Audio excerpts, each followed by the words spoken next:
Hey guys, welcome back to our channel. This is me Kate here and I'm back with new tutorial video, and on today's video I will be showing you how to sign into Oculus with Facebook. So without any further ado, let's get started with this video. First of all, on your desktop, open up any web browser that you're comfortable with.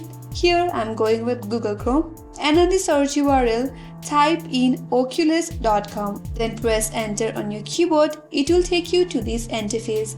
Now, in order to log in with your Facebook, head over to the upper right corner of this interface where you will get to see two buttons, your profile icon button and a card icon. So click on profile icon.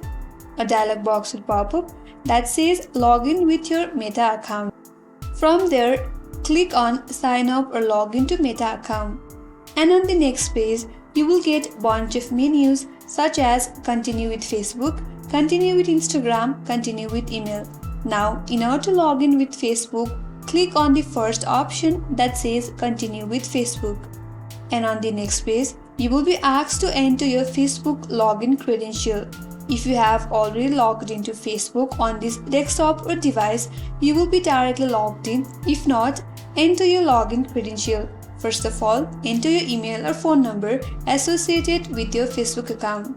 And under that, enter your correct password. Once you're done, click on login, and with that, you will be directly logged into Oculus, as you can see on this interface. So that's how you can sign into Oculus with your Facebook account. I hope this video was helpful, and if you are new to our channel, make sure to subscribe, like and hit the notification bell icon so that you will get update for the next time we upload more tutorials. If you have any comments or questions, feel free to drop them down. Thank you for watching till the end. I will see you on next video.